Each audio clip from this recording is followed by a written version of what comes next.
तलवार की तरह खड़े हो जाती हैं, तो हम इन तमाम लोगों से कहेंगे कि आज आपने बुरी नज़र से भारत की तरफ उठाकर देखा है। मुझे यकीन है कि जो मासूमों का कत्ल हुआ है उनका खून रायगा नहीं जाएगा, बल्कि मैं तायीद करता हूँ कि भारत सरकार ने यह फैसला लिया कि पाकिस्तान की कश्तियाँ और पाकिस्तान के प्लेन भारत के हुदूद में नहीं आएंगे, बल्कि हम ये भी कहेंगे कि पाकिस्तान को FATF के ग्रे लिस्ट में डाल दिया जाए और जो लोग पाकिस्तान में बैठकर भारत के ताल्लुक़ से क्या क्या कहते हैं नहीं मालूम, मगर इनको आईने में अपनी सूरत देखना चाहिए। तुम कौन सा मिसाइल टेस्ट करते टेस्ट कर लो, याद रखो, मगर भारत तुम्हारे से ताकतवर है और हमेशा रहेगा इंशाअल्लाह ताला। मेरे अजीज़ दोस्तों और बुज़ुर्गों, ये अर्ज़ करना ज़रूरी था, क्योंकि अगर हम ये समझेंगे कि पहलगाम में उत्तर प्रदेश से या महाराष्ट्र से या बिहार से कोई आदमी गया और उसकी मौत हो गई तो हम खामोश बैठ जाएंगे, बल्कि मैं तो ये देख रहा हूँ कि पहलगाम का ये वाक़या भारत के हर गरीब को, हर दौलतमंद को, हर पढ़े लिखे को, हर किसान को झंझोड़ के रख दिया है। अब हम उम्मीद करते हैं कि हमारी हुकूमत एक मौसर इक़दाम उन पर करेगी, जैसा कि माजी में सर्जिकल स्ट्राइक और बालाकोट भी हुआ था, और जो बैनुल-अक़वामी मुल्कें भारत से कह रही हैं कि पाकिस्तान से बात कर लो। अरे फिर यूक्रेन और रशिया में क्या हुआ, तुमने क्या किया वहाँ पर?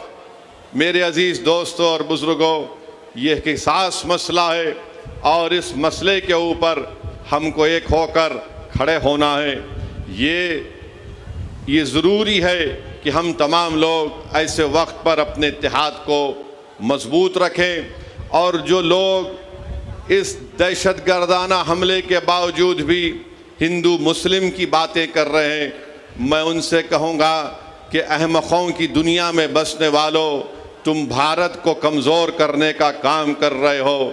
अगर आज हमारे वतन में इस बड़े दहशतगर्द हमले के बाद भी अगर तुम हिंदू मुस्लिम करोगे, तो फिर याद रखो ISI और पाकिस्तान में बैठे हुए दहशतगर्द, वो उनके चेहरों पर खुशियाँ होंगी।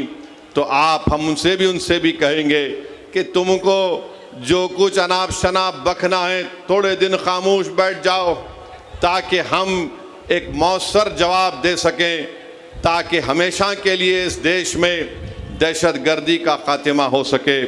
मेरे अजीज़ दोस्तों और बुज़ुर्गों, अब बात मुल्क के अंदर की जो मैं कर रहा हूँ वो इस वक्फ कानून के ख़िलाफ़ है। आप जानते हैं कि जब पार्लियामेंट में इस बिल को लाया गया, हम तमाम ने इस बिल की मुखालिफत की। फिर इस बिल को कानून बनने से पहले पार्लियामेंट की कमेटी के पास भिजाया गया। हम तमाम ने कमेटी में जितनी मीटिंग्स हुई, उन तमाम मीटिंग में इस बात को बताया कि यह कानून भारत के संविधान और आइन के ख़िलाफ़ है। ये कानून भारत के संविधान की दफ़ा 14, 15, 25 और 26 और 29 की मुखालिफत करता है, और कोई भी हुकूमत संविधान के फंडामेंटल राइट्स के ख़िलाफ़ जाकर ऐसा कानून नहीं बना सकती है। ये कानून जो बनाया गया है, यह कानून क्या है? ये कानून ये कहता है कि बिहार के वक्फ बोर्ड में अब मुसलमान ही सिर्फ मेंबर नहीं रहेंगे, उसमें गैर मुस्लिम को भी मेंबर बनाया जाएगा। कानून ये कहता है कि बिहार के वक्फ बोर्ड में कम से कम 2 गैर मुस्लिम को मेंबर बनाया जाएगा, और उस वक्फ बोर्ड का वो चेयरमैन भी बन सकता है, और अक्सरियत में भी गैर मुस्लिम उसमें नामजद किए जाएंगे। अब आप बताइए कि बिहार में 1950 का कानून है जो हमारे हिंदू भाई बहन के मंदिरों के ताल्लुक से कानून बनाया गया। वो कानून ये कहता है कि जितने बिहार में हिंदू धर्म के मंदिरें होंगी या उसके एडमिनिस्ट्रेटिव बॉडी होगी, उसमें हम नीतीश कुमार से ये पूछना चाहते हैं चिराग पासवान से पूछना चाहते हैं, जब आपके पास बिहार में कानून है कि आपके मंदिर के बॉडीज में कोई गैर हिंदू मेंबर नहीं बन सकता, तो कैसे बिहार के मुसलमानों के वक्फ बोर्ड में किसी एक गैर मुस्लिम को आप मेंबर बनाएंगे? बिहार में बोध गया है, बोध गया में वहां पर सिर्फ बौद्ध मजहब के और हिंदू धर्म के मानने वाले मेंबर बन सकते हैं, तो फिर आप बिहार में मुसलमानों के वक्फ बोर्ड में कैसे आप किसी गैर मुस्लिम को बनाएंगे? ये कानून बनाना और ये कहना कि गैर मुस्लिम मुसलमानों के वक्फ बोर्ड को चलाएगा, ये हमारे भारत के संविधान की दफा 26 के खिलाफ है। मेरे अजीज दोस्तों और बुजुर्गों, बात यहां तक खत्म नहीं हुई। अब कानून ये भी कहता है कि वही मुसलमान अपनी जायदाद को अल्लाह के लिए वक्फ कर सकता है, वही कर सकता है जो 5 साल से मुसलमान हो। आप बताइए, कौन तय करेगा बिहार में आकर कि क्या ये 5 साल से मुसलमान है या नहीं? क्या नीतीश कुमार सर्टिफिकेट लिख कर देंगे हमको? क्या चिराग पासवान सर्टिफिकेट लिख कर देंगे कि 5 साल से मुसलमान है? क्या भारत के प्रधानमंत्री लिख कर देंगे सर्टिफिकेट ये 5 साल से मुसलमान है? मेरे अजीज दोस्तों और बुजुर्गों, ये किसी भी धर्म में इस तरह का कानून नहीं है। जो किसी धर्म का होता है वो अपनी आस्था की बुनियाद पर अपने जिस भगवान या अल्लाह को मानता है वो अपनी प्रॉपर्टी को, जायदाद को दे देता है। मगर मुसलमानों से कहा जा रहा है कि आपको 5 साल तक आपको ये बता रहा, आप उस 5 साल तक जायदाद नहीं दे सकते। कौन आकर फैसला करेगा? और अगर कोई एक महिला होगी, कोई हमारी बेटी होगी, बहन होगी, तो कौन जाकर उसको पूछेगा? ये इस तरह का कानून बनाया गया है कि 5 साल तक आप अपनी जायदाद को नहीं दे सकेंगे जब तक कि आप ये नहीं बताएंगे कि आप इस्लाम पर अमल कर रहे हैं। क्या मेरी दाढ़ी नरेंद्र मोदी से बड़ी है तो क्या मैं मुसलमान हो गया? क्या अगर कोई हमारी बहन हिजाब पहनी या नहीं पहनी तो मुसलमान होगी या नहीं होगी? यह गलत कानून बनाया गया। तीसरा यह कानून बनाया गया, उस कानून में यह बनाया गया कि अगर झगड़ा गवर्नमेंट की जायदाद में और वक्फ की जायदाद में होगा तो बिहार सरकार अपने एक ओहदेदार को नामजद करेगी और वो ओहदेदार ये फैसला करेगा कि जायदाद सरकार की है या वक्फ की है। अब आप बताइए, अगर सरकार का अफसर होगा वो कभी भी वक्फ बोर्ड के हक में फैसला नहीं करेगा, वो तो नीतीश कुमार और चिराग पासवान और मोदी के हक में फैसला करेगा। वो तो लिख कर दे देगा कि ये जायदाद गवर्नमेंट की है, बिहार वक्फ की नहीं है। इसका उसमें बनाया गया। एक और कानून बनाया गया, उसी में लिखा गया कि 6 महीने के अंदर पूरे जायदादों को पोर्टल पर डालना पड़ेगा। मैं किरेन रिजिजू से पूछना चाहता हूं, कहां है तुम्हारा पोर्टल? किधर है तुम्हारा पोर्टल जो तुमने शुरू कर दिया? 6 महीने में करना पड़ेगा।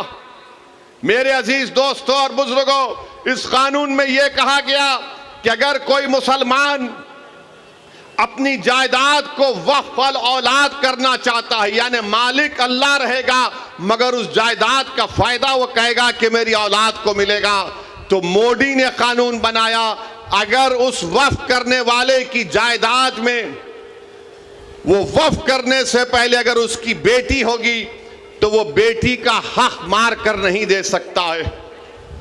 आप बताइए, हिंदू धर्म में यह कानून है कि जो कोई भी हिंदू अपने विल के जरिए वो अपनी एक पूरी जायदाद को अपनी एक औलाद को दे सकता है, चाहे बेटी हो या बेटा हो, या उनको छोड़कर वो गांव में अपने किसी को दे सकता है।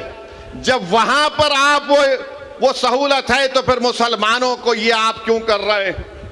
मैं अल्लाह के नाम पे वक्फ कर रहा हूं, अपनी औलाद के नाम पे नहीं कर रहा हूं। मैं अल्लाह को मालिक बनाकर कह रहा हूं कि जायदाद का फायदा मेरी औलाद को मिलेगा।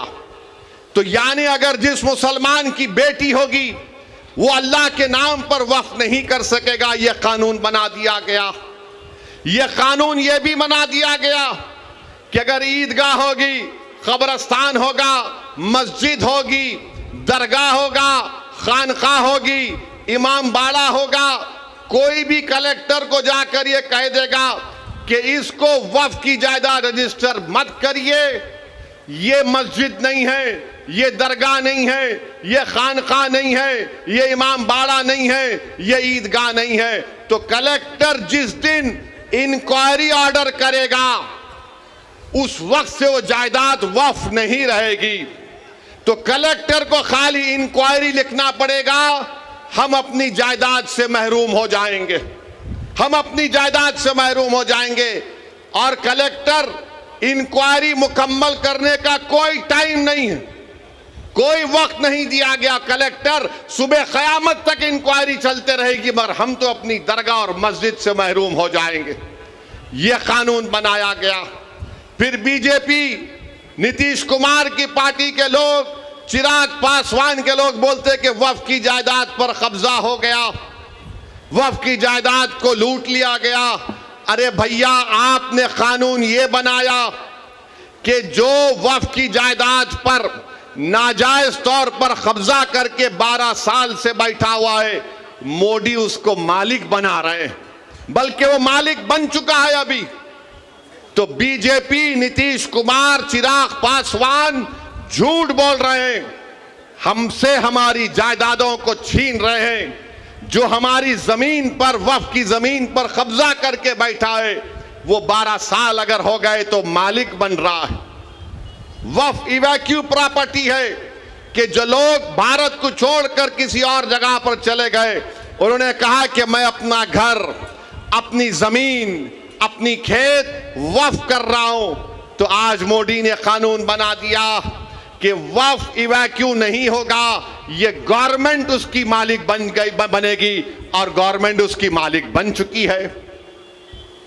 कानून ये बनाया गया कि अगर आसारे खदीमा के तहत मस्जिद होगी, दरगाह होगी, कोई भी चीज होगी जिसमें इबादत होती है, नमाज होती है, फातिहा होती है, तो मोदी कह रहे हैं कि वक्फ मालिक नहीं होगा, आसारे खदीमा होगा, यानी फिर वक्फ हमसे छीन लिया गया। फिर ये कानून ये बनाया गया कि अगर कोई ट्रस्ट होगा इस कानून को बनाने से पहले और इस कानून के बनाने के बाद ट्रस्ट होगा, तो वक्फ नहीं होगा। तो बताओ तुम कौन सी चीज इसमें रखे हो जिससे मुसलमानों को फायदा होगा।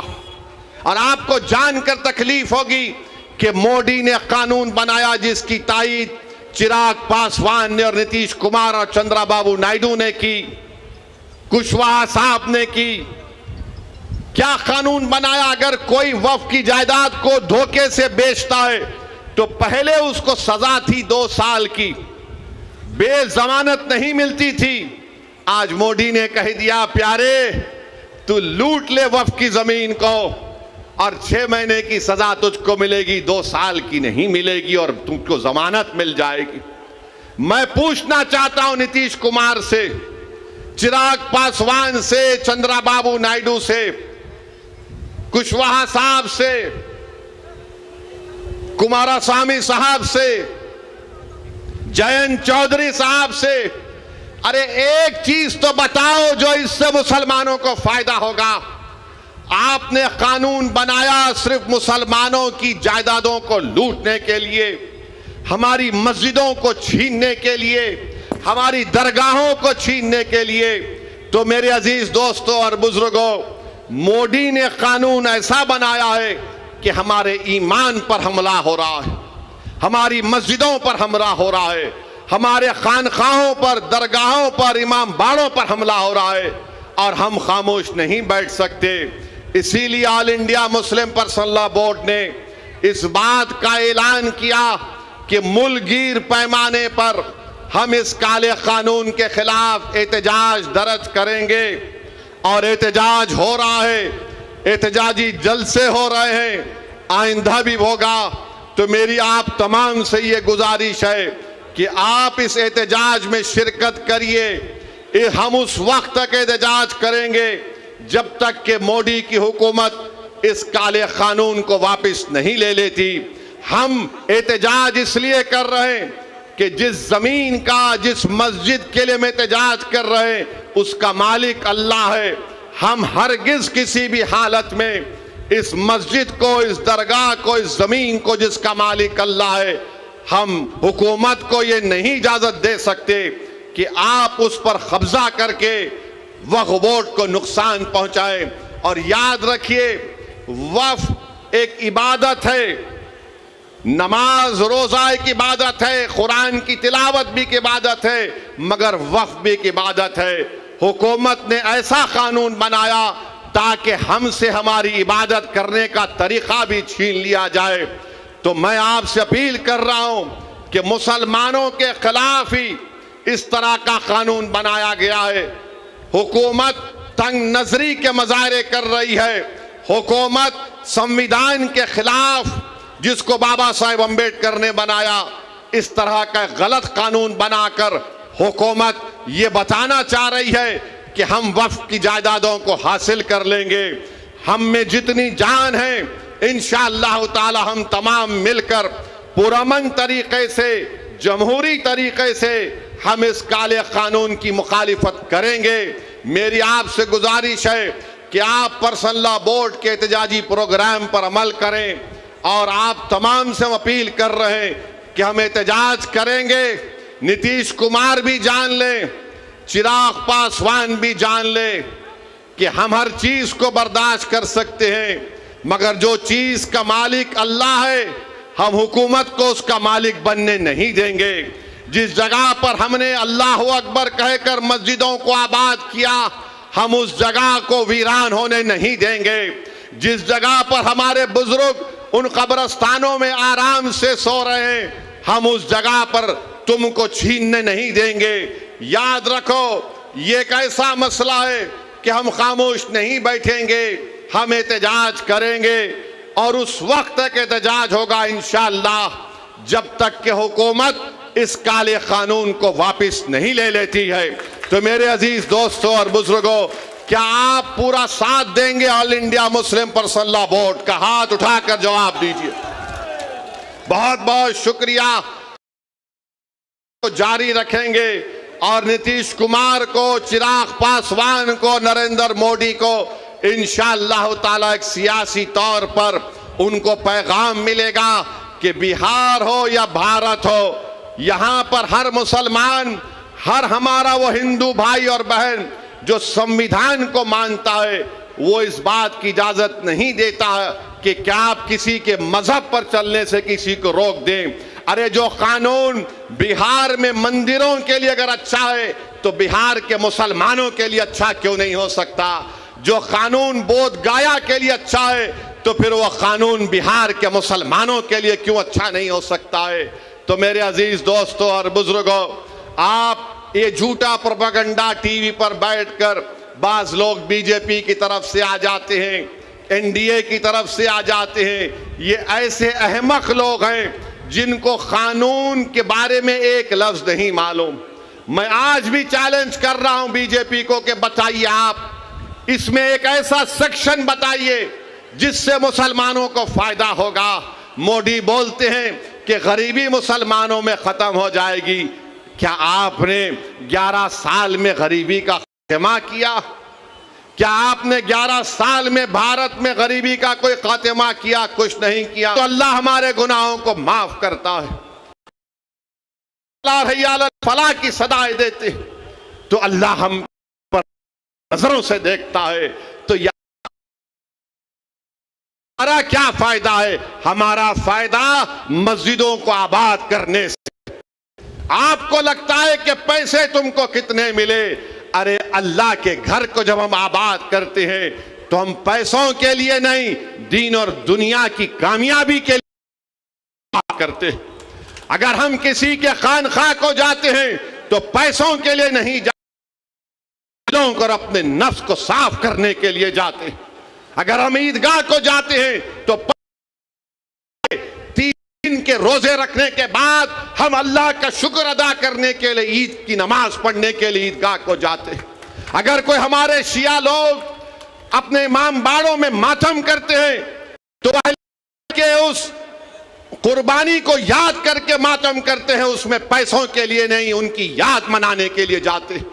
तो मेरे अजीज दोस्तों और बुजुर्गों, आप और हमको मिलकर मुत्तहिदा तौर पर इत्तेहाद को मजबूत करते हुए इस काले कानून की मुखालिफत में खड़े होना है।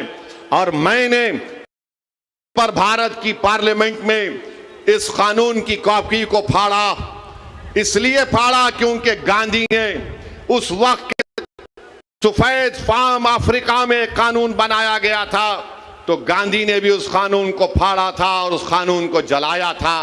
ये मानते इंशाअल्लाह ताला। हम इस कानून को इसलिए नहीं मानते क्योंकि संविधान के खिलाफ है। जो कानून अगर बनाया जाए जो बाबा साहब संविधान और आइन के खिलाफ होगा तो वो कानून नहीं होगा, वो जुल्म होगा। जुल्म हम पर किया जा रहा है इस तरह का एक काला कानून बनाकर। और नीतीश कुमार, चिराग पासवान और जो सेक्युलर तो हैं मगर मुंह नहीं खोल रहे, हम तुम्हारी खामोशी को भी याद रखेंगे। जो सेक्युलर तो हैं मगर खुद नहीं कहते, अपने चमचों से बुलवाने लगाते हैं कि तुम बोलो, अगर हम बोलेंगे तो हमको उधर का वोट नहीं मिलेगा। तो हम उनसे कह रहे हैं ये उधर का वोट इधर का वोट नहीं है।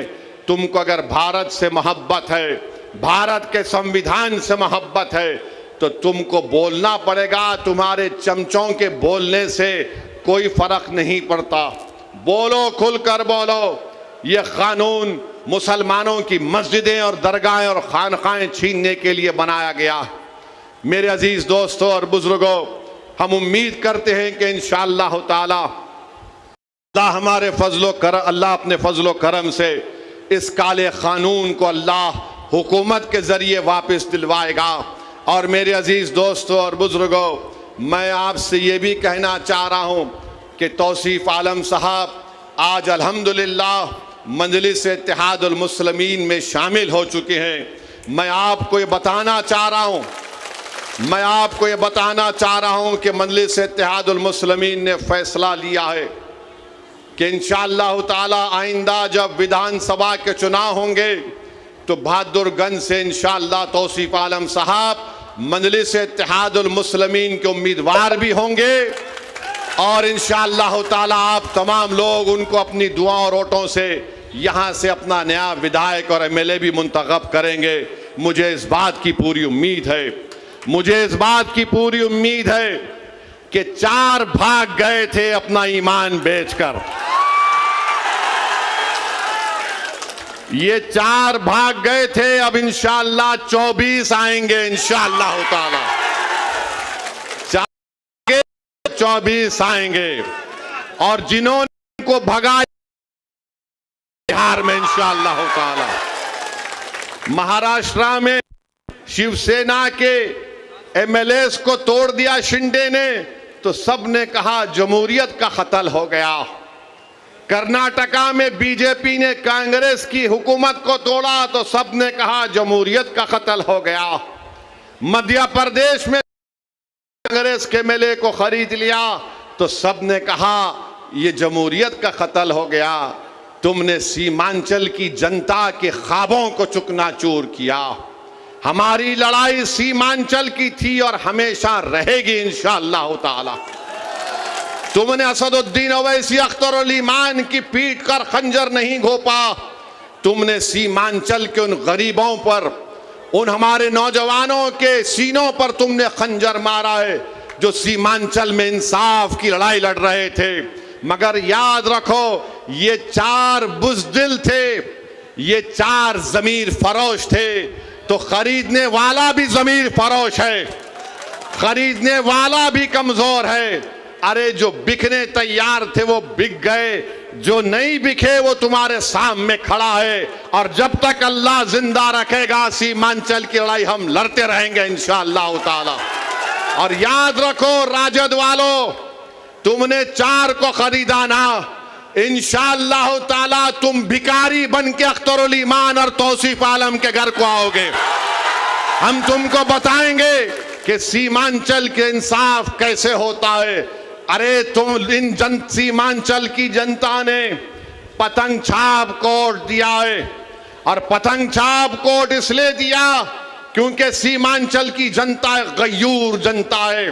सीमांचल की जनता गरीब जरूर है, मगर सीमांचल की जनता अपने सर को सिवाय अल्लाह के आगे किसी के आगे नहीं झुकाती है। तो पतंग छाप को उन्होंने वोट दिया है, अपनी जमीर की आवाज पर वोट दिया है। और आज मैं कह रहा हूं कि अख्तरुल ईमान साहब मजलिस इत्तेहादुल मुस्लिमीन भी हमको नहीं मिली, हमारे हौसले हमको वोट मिले। असेंबली का इलेक्शन हुआ, आप को कामयाब, आज फिर आपके सामने इत्तेहादुल मुस्लिमीन में आकर कह रही है कि जब बिहार प्रदेश का चुनाव होगा, आपको सीमांचल के इंसाफ के लिए पतंग छाप का साथ देना है, असदुद्दीन ओवैसी का साथ है। आपको सीमांचल के इंसाफ की लड़ाई मजलिस लड़ रही है। पतंग ने जब से सीमांचल का नाम लिया तो जो कल तक राजद वाले से पीछे हटते थे, जो कल तक नीतीश कुमार की जबान पर सीमांचल का नाम नहीं आता था, मोदी इसको क्या कहते थे आप जानते, इस इलाके को छाप को आपने वोट दिया तो मोदी नीतीश राजद के नेताओं के जबान पर सीमांचल आ गया। ये मजलिस की कामयाबी है जो आपने मजलिस के हक में वोट दिया था। तो मेरे अजीज दोस्त, अख्तरुल ईमान की क़यादत में मजलिस सीमांचल से लेकर बिहार के कोने कोने तक जा रही है, और मुझे यकीन है कि हमको कामयाबी मिलेगी। मैं उन तमाम से अपील कर रहा हूं जो आज बेजार हैं को देखकर, उन तमाम कायदीन से अपील कर रहा हूं जो किसी भी पार्टी में होंगे, मगर आज घुटन उनको महसूस होता है जब वो देखते हैं कि कैसे हमारी आंखों के सामने इस तरह के काले कानून को मना दिया गया है। अपनी जमीर उनको पुकार पुकार कर उनसे कहता है कि वक्त आ चुका है कि बिहार हम अपनी एक क़यादत को बनाएं, जब यादवों की क़यादत हो सकती है अल्लाह ताला, ताकि एक अख्तरुल ईमान, 4 भगोड़े तो भाग गए थे, सीमांचल के लिए एक काम नहीं कर सकते, अगर एक अख्तरुल ईमान बिहार असेंबली के लिए भारी पड़ चुका है। बिहार में अख्तरुल ईमान लड़ता है सीमांचल की आवाज बनकर, के साथ इंशाअल्लाह ताला बहादुरगंज की जनता तौसीफ आलम को अख्तरुल ईमान का बाजू बनाकर भिजाएगी। अगर सीमांचल की जनता किशन को अपनी आवाज बनाकर बिहार की विधानसभा में भिजाएगी, अमूर और बैसा की आवाम नुमाइंदे को कामयाब करेगी, कोचादामन की आवाम अगर अपने इत्तेहाद पर और अपनी ताकत की बुनियाद पर आप बिहार में मजलिस के नुमाइंदे को कामयाब करके भेजाएंगे, और सीमांचल के मुख्तलिफ जोकी में वहां पर याद रखिए, हम सीमांचल से इंसाफ उसी वक्त होगा तुम्हारी आवाज होगी। आवाज से मतलब तादाद। हाँ, ठाकुरगंज ठाकुर पूरा सीमांचल, ठाकुरगंज भी है। तो मेरी आपसे अपील है कि ये आके बोलेंगे वो बी टीम, ये बी टीम ही थी जिसने मोदी के सामने इस वक्फ के कानून को फाड़ दिया। तुम तो ए टीम थे, तुम्हारे मुंह में दही जम चुकी थी, तुम तो कुछ नहीं बोल रहे थे, खाली 3 मिनट के लिए बोले और बैठ गए। बी टीम बोलेंगे, फिर बोलेंगे ये वोट का वोट काटने आए हैं, फुला करने आए हैं। मुझे यकीन है कि की बार इंशाअल्लाह ताला कुछ काम में आने वाला नहीं है। कोई भी कुछ कह ले, मेरी आपसे दरख्वास्त ये है कि पतंग छाप को कामयाब करना। और मैंने आपसे वादा किया हूं कि अल्लाह जब तक मुझे जिंदा रखेगा, मैं हमेशा सीमांचल की बात करता आया हूं। मेरे जिस्म का एक हिस्सा इस बात को मुझसे पुकार कर कहता है कि सीमांचल से इंसाफ होगा तो बिहार तरक्की करेगा, भारत मजबूत होगा। सीमांचल को मजबूत करना हर एतबार से ये लड़ाई मजलिस इत्तेहादुल मुस्लिमीन लड़ रही है। तो मेरी आपसे गुजारिश है, ये 4 तो भाग गए, अब 24 को लाने की जिम्मेदारी हम तमाम और आपकी है इंशाअल्लाह ताला। तो मेरे अजीज दोस्तों और बुजुर्गों, अभी तो पहला एक जलसा हुआ है। इंशाअल्लाह ताला इसके बाद सीमांचल के मुख्तलिफ विधानसभा में मजलिस इत्तेहादुल मुस्लिमीन के जलसे होंगे। मगर आज बहादुरगंज की इस मुबारक सरजमीन से हमने बिहार के चुनाव का एक बिगल बजा चुके हैं और इंशाअल्लाह ताला मुझे यकीन है कि आपके इत्तेहाद, आपकी कौमी तड़प और आपकी जज्बात के ऊपर दोबारा मजलिस इत्तेहादुल मुस्लिमीन को एक बड़ी तादाद में यहां से हमारे विधायक कामयाब होंगे और आपको पहले से ज्यादा आगे बढ़कर मजलिस को मजबूत करना है। और आप याद रखिए कि बहुत सी पार्टियां आएंगे, बहुत सी पार्टी के लोग आकर आपको दौलत देंगे, जरूर लीजिए, छोड़िए मत, छोड़िए मत, जरूर लीजिए, जितना देंगे लीजिए, मगर वोट पतंग छाप को पड़ेगा इंशाअल्लाह ताला। वोट पड़ेगा पतंग छाप को। तो तुम दौलत अगर समझ रहे हो दौलत बहाओगे, नहीं काम में आएगा आपकी बात। ये बाशऊर जनता है, ये जनता देख चुकी है कि कौन बेबाक होकर जालिमों के खिलाफ आवाज उठाता है, कौन हमारी मस्जिदों की हिफाजत करने की लड़ाई लड़ रहा है। तो मेरे अजीज दोस्तों और बुजुर्गों, मजलिस को मजबूत करिए और कल इंशाअल्लाह ताला ढाका में एक और जलसा होगा। हमारे राणा साहब उस जलसे के कन्वीनर हैं, वहां पर भी हम कल जाएंगे और इंशाअल्लाह ताला बिहार के चुनाव आते तक बहुत से मुकामात पर इंशाअल्लाह ताला अख्तरुल ईमान साहब की क़यादत में मजलिस के जलसे होंगे। मैं फिर से जनाब तौसीफ आलम साहब का, हमारे उनके भाई का, गुलाम सरवर का और तमाम लोग जो आज मजलिस में शामिल हुए हैं, मैं दिल की गहराइयों से उनका खैर मुकद्दम करता हूं और उनको ये बात बता रहा हूं कि हमारा दिल बिल्कुल साफ है।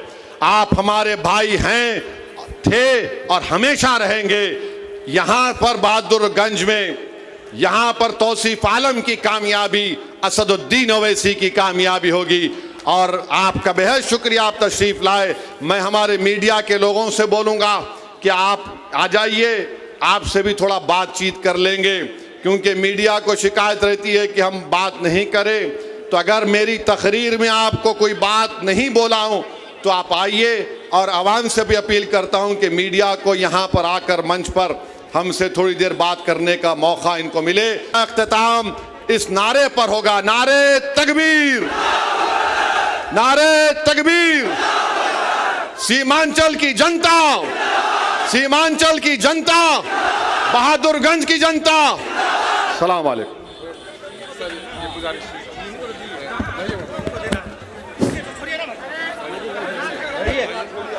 भाई हमारे असदुद्दीन ओवैसी साहब के जो गान हैं, उनकी स्मार्ट वॉच कहीं गिर गए हैं, किसी के भाई को मिले स्मार्ट वॉच दे दें।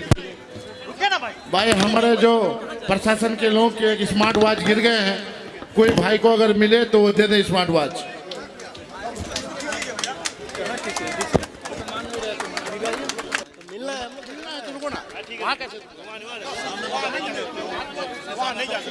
हवा के सामने रुको, हवा पीछे चलिए, बैठिएगा भाई। अरे भाई बोर्ड में पीछे कर रहे भाई, हवा आने दे, हवा आने दे। हाँ हाँ हाँ।